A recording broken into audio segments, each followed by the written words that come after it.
ఈ యుగం యుద్ధాలకు సమయం కాదు. రష్యా అధ్యక్షుడు పుతిన్కు ప్రధాని మోదీ స్వయంగా చెప్పిన మాట. ఎందుకంటే యుద్ధాలతో వినాశనమే తప్ప ఎలాంటి ఫలితం ఉండదు. అందుకే యుద్ధాలు వద్దని మోదీ పిలుపునిచ్చారు. అమెరికా కూడా ఇలాంటి చిలక పలుకులే పలుకుతుంది. కానీ ఆ దేశానికి యుద్ధం లేకపోతే నిద్ర పట్టదు, రోజు గడవదు. యుద్ధం జరిగితేనే అమెరికా కలకలలాడుతుంది, చేతి నిండా డబ్బు ఉంటుంది. అందుకే ఏ సంఘర్షణ జరిగినా అందులో అమెరికా జోక్యం తప్పకుండా ఉంటుంది. అంతెందుకు, ఇప్పుడు జరుగుతున్న ఉక్రెయిన్ యుద్ధమైనా, ఇజ్రాయెల్ వార్ అయినా, సిరియా అంతర్యుద్ధమైనా అందులో అమెరికా హ్యాండ్ ఉంటుంది. యుద్ధంలో వేలాది మంది ప్రాణాలు కోల్పోతుంటే అమెరికా మాత్రం జేబులు నింపుకుంటుంది. అసలు ఎందుకు అమెరికా యుద్ధాలను కోరుకుంటుంది? యుద్ధాలతో అమెరికాకు ఎందుకు కాసులు కురుస్తాయి? Watch the story. దేశాలు కొట్టుకుంటేనే అమెరికాకు సంబరమా? యుద్ధాలు జరిగితేనే అగ్రదేశానికి ఆదాయమా? సంక్షోభాలను 5 అమెరికన్ కంపెనీలు శాసిస్తున్నాయా? యుద్ధం అంటేనే విధ్వంసం, యుద్ధం అంటే అమాయకుల ప్రాణత్యాగం, యుద్ధం అంటే ఆర్థిక వినాశనం. అందుకే యుద్ధాలు వద్దని భారత వంటి శాంతికముఖ దేశాలు పిలుపునిస్తూనే ఉన్నాయి. ప్రస్తుతం ప్రపంచంలో 2 యుద్ధాలు, పెద్దెత్తున అంతర్యుద్ధాలు జరుగుతున్నాయి.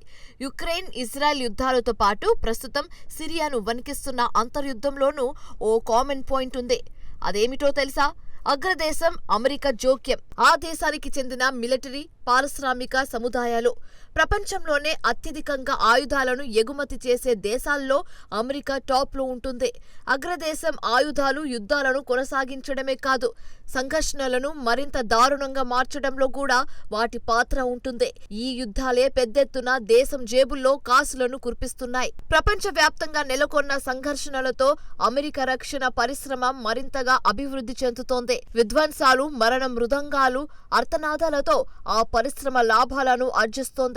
ఉక్రెయిన్, పశ్చిమ ఆసియా యుద్ధాలతో మరోసారి అమెరికన్ రక్షణ కంపెనీలు కలకలలాడుతున్నాయి. ఈసారి అమెరికన్ కంపెనీలకు లాబడి భారీగా పెరిగింది. అమెరికా రక్షణ సంస్థల ఆదాయాలను తాజాగా సిప్రి విడుదల చేసింది. సిప్రి అంటే Stockholm international peace research institute. Stockholm లోని అంతర్జాతీయ శాంతి పరిశోధన సంస్థ అన్నమాట. గతేడాది జరిగిన రక్షణ ఒప్పందాలను సిప్రి విశ్లేషించింది. ప్రపంచానికి తెలిపిన విషయాలనే సిప్రి మరోసారి ధృవీకరించింది. భౌగోళిక సంఘర్షణలే అమెరికాకు ఆదాయాన్ని పెంచుతున్నాయి. సింపుల్ గా చెప్పాలంటే యుద్ధాలు అమెరికాను ఆర్థికంగా ఇంకా బలోపేతం చేస్తున్నాయి. యుద్ధాల నుంచి అమెరికా భారీగా లాభాలను పొందుతుందన్నమాట. సిప్రి విడుదల చేసిన ఈ డేటా 2023వ సంవత్సరానికి చెందినది. భౌగోళిక ఆయుధాల మార్కెట్ ను అమెరికన్ రక్షణ కంపెనీలే డామినేట్ చేస్తున్నాయి. ప్రపంచవ్యాప్తంగా అన్ని రకాల ఆయుధాలను 50% మేరకు విక్రయించినట్లు సిప్రి వెల్లడించింది.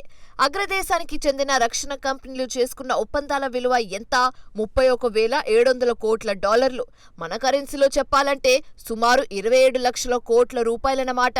2024-25వ ఆర్థిక సంవత్సరానికి భారతదేశం ప్రతిపాదించిన బడ్జెట్లో సగానికి పైగా ఉంది. 2024-25 భారత బడ్జెట్ 48 లక్షల కోట్ల రూపాయలన్నమాట. పాకిస్తాన్ లాంటి 2-3 దేశాల అప్పును ఈ లాభాలతో తీర్చవచ్చు. అంత ఆదాయాన్ని యుద్ధాల నుంచి అమెరికన్ కంపెనీలు రాబట్టుకున్నాయి. అమెరికన్ ఆయుధ కంపెనీల లాభాలు ప్రమాద గంటికలను మోగిస్తున్నాయి. అమెరికన్ డిఫెన్స్ కంపెనీలు డేంజరస్ ట్రెండ్ ను సృష్టిస్తున్నాయి. కొత్త ఆయుధ పోటీ తీవ్రతరమవుతోంది. దీనికి అగ్రదేశం ఆజ్యం పోస్తుంది. అసలు ఆయుధాలను కొనేందుకు పలు దేశాలు ఎందుకు ఎగబడుతున్నాయి? అందుకు ఉక్రెయిన్ యుద్ధమే కారణం. అస్త్రశస్త్రాలను వదిలేసిన దేశం ఉక్రెయిన్. ఉన్నట్టుండి ఆ దేశంపై రష్యా అధ్యక్షుడు పుతిన్ యుద్ధాన్ని ప్రకటించాడు. ఎన్నో అణ్వాయుధాలను శాంతి కోసం వదిలేసిన ఉక్రెయిన్ రష్యా దాడితో సాయం కోసం దిక్కులు చూసింది. ఎవరైనా ఆదుకోరా అంటూ వేడుకుంది. నాటో ముప్పు నేపథ్యంలో ఉక్రెయిన్కు పశ్చిమ దేశాలు ఆయుధాలు ఇచ్చాయి. లేదంటే ఉక్రెయిన్ పరిస్థితి గాలిలో దీపంలా మారేది. అలాంటి పరిస్థితి తమకు రాకూడదని ప్రపంచ దేశాలు భావిస్తున్నాయి. పైగా ఇప్పుడు ప్రపంచవ్యాప్తంగా సరిహద్దు ఘర్షణలు, దురాక్రమణలే ఎక్కువగా ఉన్నాయి. అందుకే ఏ దేశానికి దేశం తమను తాము కాపాడుకోవడానికి ఆయుధాలే సరైన మార్గమని భావిస్తున్నాయి. దేశ ఆర్థిక పరిస్థితి బాగోలేకపోయినా, ప్రజలకు తినడానికి తిండి పెట్టకపోయినా ఆయుధాలను పెంచుకోవడమే లక్ష్యంగా భావిస్తున్నారు. అందుకు ఉత్తర కొరియానే నిదర్శనం. అయితే ఈ దేశం నిత్యం ఆయుధాలను తయారు చేస్తుంది, పెద్దెత్తున ప్రయోగిస్తుంది.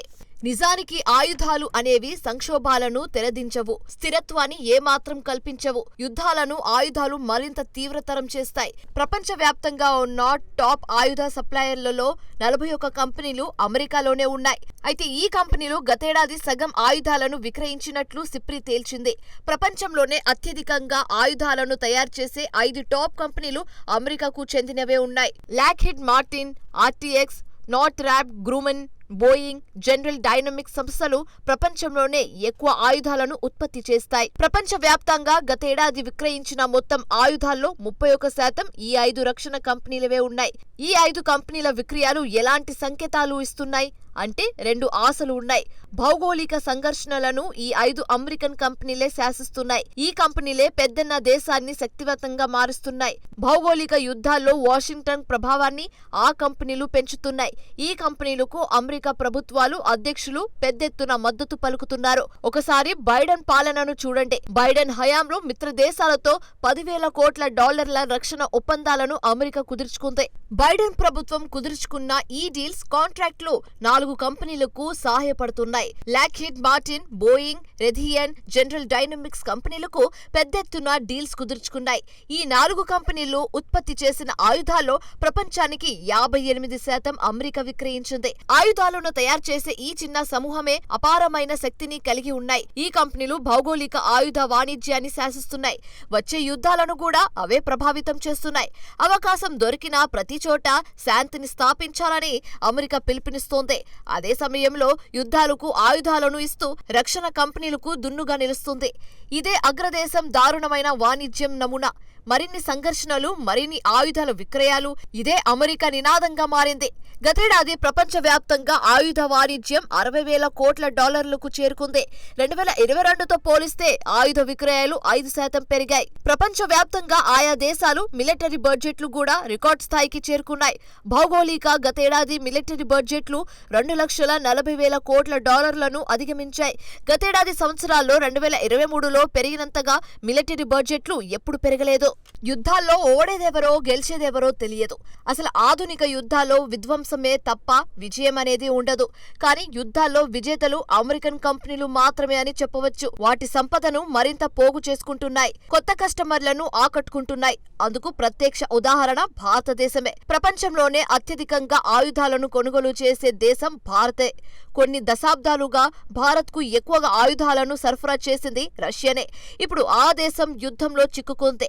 ఫలితంగా రష్యా నుంచి భారత్కు ఆయుధ ఎగుమతులు నిలిచిపోయాయి. దీంతో అమెరికన్ కంపెనీల వైపు భారత్ మళ్లాల్సిన పరిస్థితి ఏర్పడింది. ఇటీవల కాలంలో అమెరికాతో పలు రక్షణ ఒప్పందాలను భారత్ కుదిరించుకుంది. ఇందులోనే మేజర్ డ్రోన్ డీల్ కూడా ఉంది. అమెరికాకు చెందిన 31 లాంగ్ రేంజ్ డ్రోన్లను భారత్ కొనుగోలు చేస్తోంది. ఈ ఒప్పందం విలువ $300 కోట్ల. మరొక ఒప్పందం కూడా క్లియర్ అయింది. అమెరికాకు చెందిన జనరల్ ఎలక్ట్రిక్, జేఈతో కలిసి జెట్ ఇంజన్లను తయారు చేసే ఒప్పందాన్ని భారత్ కుదిరించుకుంది. భారత్కు జెట్ ఇంజన్లను సప్లై చేయడానికి జీఈ అంగీకరించింది. ఈ ఇంజన్లతో తేలిక యుద్ధ విమానాలను తయారు చేయడానికి భారత్కు ఛాన్స్ లభిస్తుంది. కానీ జెట్ ఇంజన్ల డెలివరీని జేఈ బాగా ఆలస్యం చేస్తుంది. జెట్ ఇంజన్ల సరఫరాను 2025కు జేఈ మార్చేసింది. జెట్ ఇంజన్ల సరఫరాలో జేఈ చేస్తున్న ఆలస్యానికి అక్టోబర్లో భారత్ జరిమానా విధించింది. భారత్ లాంటి దేశాలు నేర్చుకోవాల్సిన పాఠం ఒకటి ఉంది. ఒకే భాగస్వామిపై ఆయుధాల కోసం ఆధారపడడం రిస్క్తో కూడుకున్నది. ప్రతి విషయంలోనూ వాషింగ్టన్ వేలు పెడుతుంది. ఫలితంగా సరఫరాలు ఆలస్యమవుతున్నాయి. అమెరికా లక్ష్యం చాలా స్పష్టంగా ఉంది. ఆ దేశం దేన్నైనా వాణిజ్య కోణంలోనే చూస్తుంది. అందుకే తమకు సంబంధించిన అంశం కాకపోయినా యుద్ధాల్లోకి అమెరికా ప్రవేశిస్తుంది. భౌగోళిక సంక్షోభాలే అమెరికాకు లాభాల ఇంజన్లుగా మారాయి.